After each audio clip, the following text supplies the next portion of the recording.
In this video, I will talk about Ryan Garcia upcoming fight coming up this week. Is he too big? Ryan Garcia, he appears to be enlarged, pause, in recent pictures. I made a video about that, so that's what we'll discuss right here. What up, Fight World? It's your boy Ego, and I'm back with some more boxing. Now, I made a video about Ryan Garcia with my original series, often imitated but never duplicated. Ego Weight Watchers, aka ILL, where I give you guys a look into the fighter lifestyle before, after, and progress pics, especially when there's an upcoming fight. Now, boxing is back lit. There's a lot of action. Gennadiy Golovkin, have knock guys, have mocks, have big drama guys, right? He's fighting same night Ryan Garcia's fighting. That's this weekend. And a fight I'm really looking forward to, Erickson Lubin versus Sebastian Fundora. So, you know, it's cracking. Come back to the channel. I got a lot to talk about, and I'll definitely be doing a watch party for the fights. Now, Ryan Garcia, I made a video yesterday. A lot of you guys left me comments and checked it out. Some of the comments were, you know, saying that Ryan is sus, and I'm just being real. I was reading the comments as I was eating, and my question is Ryan Garcia too big? Ryan Garcia, they moved this fight from lightweight 135, which is typically what it is in the boxing world, right? 135 pounds is the lightweight division. And since this is a non-big title fight or whatnot, they moved the weight to 139 pounds, which is really 1 pound under 140 pounds. So Ryan Garcia, he's looking like, you know, as he gets older, it's going to probably be harder and harder for him to make that weight consistently. He has a lanky frame and he looks like he's starting to fill out. His shoulders look broad. Ryan Garcia appears to have 300 abs, if you guys remember the move. This is Sparta. So Ryan Garcia, he got the Leonidas abs, like he about to fight Xerxes. But let me know what you guys think. Is Ryan Garcia too big? Emmanuel Togo, you know, I can't honestly say I know too much about him, but that's Ryan Garcia's next order of business. Now, there's things about Ryan Garcia that we don't truly know as well. In fact, in Ryan Garcia's last fight, which was over at this point, over a year ago against gold medalist Luke Campbell out of the UK, he was dropped. He got dropped hard in that particular fight.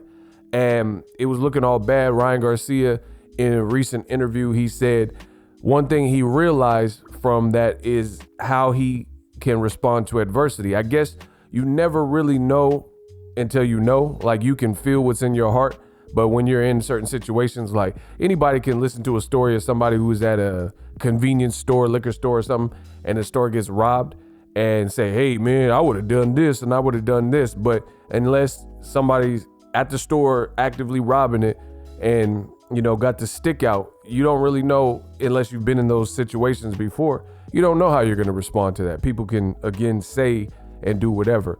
I will give credit to Ryan Garcia. He responded like a champion because he got up, shook off the cobwebs, and stayed his game plan.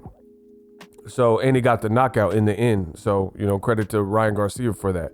However, I've seen a lot of flaws, and boxing works like that. I've seen a lot of flaws. I think Ryan Garcia, for starters, the way he was fighting a southpaw left-hander, he's saying and barking up the Gervonta Davis tree.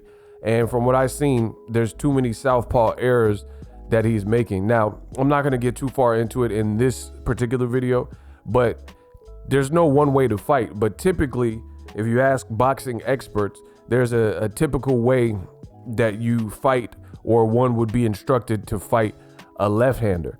And I didn't see any of that in Ryan Garcia's fight against the left-hander, which is why he got dropped. Like, you're supposed to circle outside of the power hand and evade that. And he was like lining himself up for shots from the left hand, which is the dominant hand of the southpaw fighter. So before we get into Gervonta Davis fights and things like that, I really don't know how Ryan Garcia would look against, you know, other southpaws that are lesser than Gervonta Davis. Davis, you can't make mistakes. Yes, Isak Pitbull Cruz was the second fighter to go the distance with Gervonta Davis. But don't get too comfortable with that, because in my honest view, I think Gervonta Davis, he was starting to come alive, and Isak Cruz kind of lucked out because Davis injured his hand, and he couldn't get a stoppage after that point. He was nursing an injury. So if you can't sit down on your shots, you got to win the fight in the best way you know how, which is to box, and that's what Tank did. But I truly believe that fight probably would have been more brutal if he wasn't injured. It's just kind of common sense. If you can't throw your power shots the same way because of pain, then you have to kind of stick and move, jab, and basically everything Tank showed. So that showed me resiliency with Tank, and I actually respect it, because that's what happens. You could get injured, you could get hurt in a fight. I want to know that knockout artists have another trick up their sleeve, another method of getting it all done if need be, and Tank showed that. But as far as Ryan Garcia, the mistakes he was making with the Southpaw Luke Campbell, I don't think you can afford to make those mistakes with Tank, and Tank is an amazing finisher. Back to Ryan Garcia weight.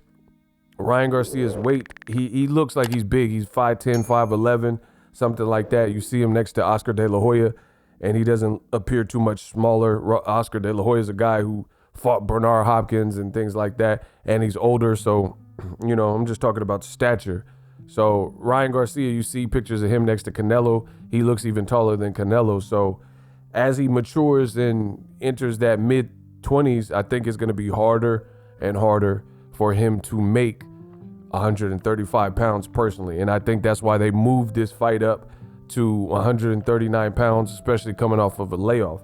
As you guys recall, if you follow my channel, speaking of, in the last 30 days, 50% of you that watch my videos are subscribed. Thank you.